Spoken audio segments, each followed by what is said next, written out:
할렐루야. 10월 16일 목요일 말씀 묵상 시간입니다. 함께 읽을 말씀은 마가복음 13장이고 함께 묵상할 말씀은 13장 1절에서 8절 말씀입니다. 예수께서 성전을 떠나가실 때에 제자들 가운데서 한 사람이 예수께 말하였다. 선생님 보십시오. 얼마나 굉장한 돌입니까? 얼마나 굉장한 건물들입니까? 예수께서 그에게 말씀하셨다. 너는 이 큰 건물들을 보고 있느냐? 여기에 돌 하나도 돌 위에 남지 않고 다 무너질 것이다. 예수께서 올리브 산에서 성전을 마주보고 앉아 계실 때에 베드로와 야고보와 요한과 안드레가 따로 예수께 물었다. 우리에게 말씀해 주십시오. 이런 일이 언제 일어나겠습니까? 또 이런 일들이 이루어지려고 할 때에 무슨 징조가 있겠습니까? 예수께서 그들에게 말씀하셨다. 누구에게도 속지 않도록 조심하여라. 많은 사람이 내 이름으로 와서는 내가 그리스도다 하면서 많은 사람을 속일 것이다. 또 너희는 여기저기에서 전쟁이 일어난 소식과 전쟁이 일어날 것이라는 소문을 듣게 되어도 놀라지 말아라. 이런 일이 반드시 일어나야 한다. 그러나 아직 끝은 아니다. 민족과 민족이 맞서 일어나고 나라와 나라가 맞서 일어날 것이며 지진이 곳곳에서 일어나고 기근이 들 것이다. 이런 일들은 진통의 시작이다. 아멘.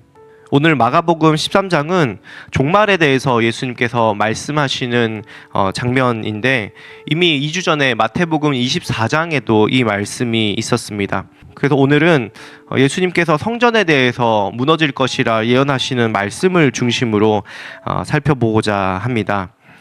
오늘 13장 1절에는 예수께서 성전을 떠나가실 때에라는 말로 시작합니다. 예수님께서 성전을 떠나가신다. 이미 성전에서 어떤 일이 있었습니까? 예수님은 11장부터 성전 중심으로 사역하셨습니다.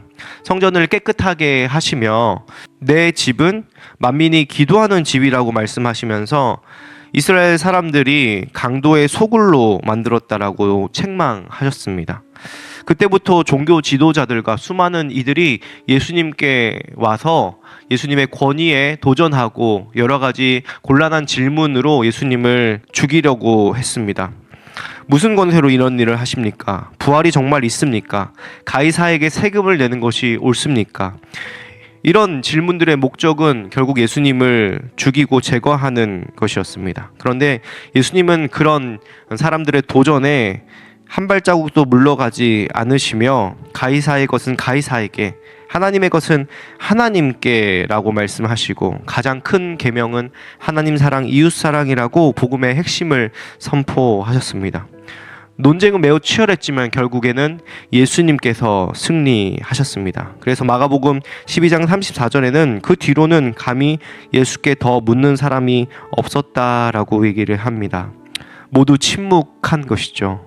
오직 성전의 중심에서 제사장도 율법학자도 바리새인도 헤롯 당원들도 모두 침묵하고 오직 예수님만 말씀하시는 승리의 시간이 온 것입니다.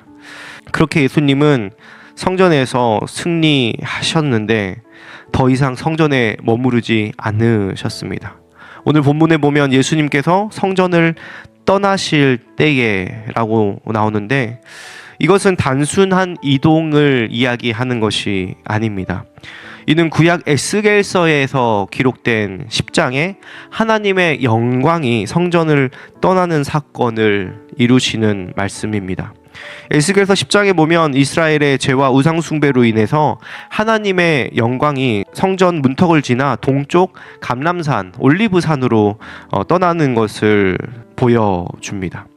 그래서 오늘 예수님도 성전을 떠나 감람산으로 올라가시죠. 바로 에스겔의 예언이 예수님을 통해서 온전히 성취된 사건입니다.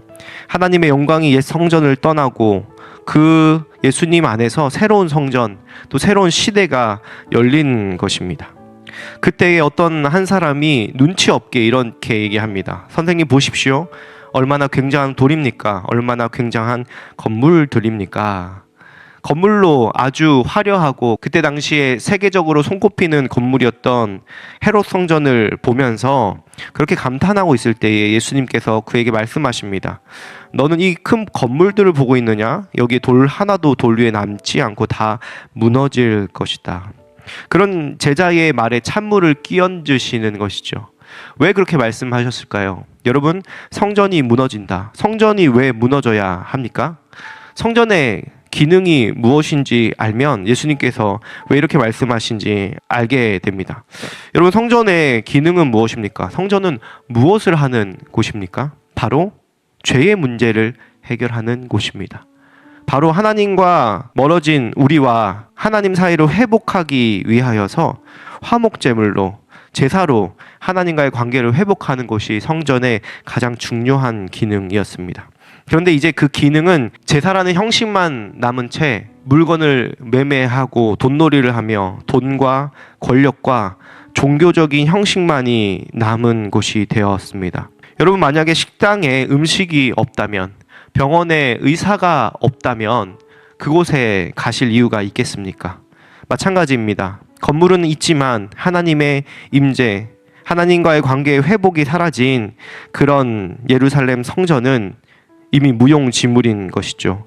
그렇기 때문에 예수님은 그것이 무너질 것이라고 말씀하셨습니다. 이것은 단순한 예언이 아니라 심판의 선언이었습니다. 그리고 약 40년 후에 AD 70년 로마의 디도 장군에 의하여서 예루살렘이 함락될 때에 그 예언은 문자 그대로 이루어졌고 돌 위에 돌 하나도 남기지 않고 예루살렘 성전은 무너졌습니다. 그리고 사라져도 괜찮습니다. 왜냐하면 참된 성전이신 예수님께서 오셨기 때문입니다. 그래서 3절에 예수께서 올리브산에서 성전을 마주보고 앉아 계실 때에 베드로와 야고보와 요한과 안드레가 예수님께 물어보는 장면이 3절에 나옵니다. 여기서 예수님께서 올리브산, 예전 말로 감람산이라고 하는데 바로 예루살렘 동편에 있는 곳입니다. 예수님께서 올리브산에서 성전을 마주 보고 계신다는 그 말은 위치상으로 성전의 동편에 감람산이 있었기 때문에 이것 또한 에스겔의 11장의 말씀을 성취하고 있습니다. 하나님의 영광이 성전을 떠나신 후에 예루살렘 성전의 동편에서 그 영광이 현현하는 모습, 바로 예수 그리스도께서 하나님의 영광이 되셔서 그분의 임재가 지금 가득한 모습을 성취하고 있는 것이죠. 여러분, 참된 성전, 참으로 우리로 하나님과 가까이 하게 하시는 분이 누구이십니까? 바로 예수님이십니다. 오직 예수님의 십자가와 죽음을 통하여서 우리는 하나님과 가까워지고 우리의 죄는 깨끗해지게 됩니다. 그래서 요한복음에는 너희가 이 성전을 헐라 내가 사흘 만에 다시 일으키리라고 주님께서 말씀하셨습니다. 이것은 인간의 종교 질서를 무너뜨리고 하나님의 나라, 하나님의 구원을 이루시기 위해서 심판과 해체를 선언하시는 주님의 말씀입니다. 새로운 질서가 시작되는 것이죠. 그래서 이어서 예수님께서 말씀하십니다. 많은 사람들이 내 이름으로 와서 내가 그라라고 하면서 미혹할 것이라고 얘기하시고 난리와 기근과 지진과 전쟁이 있을 것이라고 이야기하셨습니다. 그런데 이것은 모두 무엇입니까? 바로 진통의 시작인 것이죠. 그 진통은 무엇입니까? 산고의 시작, 새로운 생명이 태어나고 있는 과정입니다.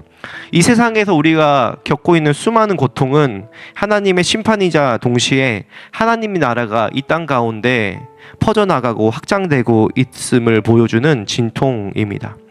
초대교회 성도들은 이 말씀을 실제로 경험했습니다. 로마 제국의 박해 속에서 고난당했지만 그 고난을 통하여서 그들은 그 하나님의 나라는 확장되었고 예루살렘 성전은 무너졌지만 교회는 흩어졌지만 그 흩어짐 속에서 참된 성전이신 예수 그리스도의 몸된 교회가 세계 곳곳에 세워졌습니다. 오늘날 우리도 마찬가지입니다. 세상이 흔들리고 우리가 중심으로 삼았던 것이 무너질 때가 있지만 그조차도 하나님의 섭리 안에 있으며 우리 안에 계시는 예수 그리스도의 성전은 무너지지 않고 그 고난을 통해서 더욱더 확장되어 나갈 것입니다. 여러분 기억하십시오. 성전이 무너졌다는 것은 결코 끝이 아니라 새로운 시작입니다. 우리에게 가장 중요한 가치가 무너지고 우리의 삶이 흔들릴 때 예수님이 그 가운데 우리 삶의 중심이 되시는 것을 경험하게 될 것입니다. 심령이 가난한 자는 복이 있다고 했습니다. 여기서 가난하다는 것은 파산한다라는 뜻이 있습니다. 우리가 파산할 때에, 우리의 성전이 무너질 때에 참된 복이신 예수 그리스도와 참된 생명을 누리며 우리의 삶은 새롭게 시작될 것입니다. 함께 기도하겠습니다. 살아계신 하나님 참 감사합니다. 이스라엘의 자랑이었던 예루살렘의 성전이 무너질 것을 예수님께서 예언하셨습니다. 왜냐하면 예수님께서 참된 성전이셨기 때문입니다. 종교적인 형식과 무늬만 남은 성전이 아니라 참으로 하나님과 참으로 우리를 구원하여서 하나님과의 관계를 회복시킬 그 성전의 기능이 하나님의 임재가 예수님 안에 있음을 우리가 믿음으로 고백합니다. 하나님, 우리 안에도 무너지지 않은 성전들이 있습니까? 생명은 없는 형식과 습관들이 우리 가운데 남아 있다면 무너뜨리시고 오직 예수 그리스도의 임재와 영광이 가득하여서 하나님과 친밀한 교제가 있는 삶을 살아가는 귀한 성도님들이 다 되게 하여 주시옵소서. 감사드리며 예수님의 이름으로 기도합니다. 아멘.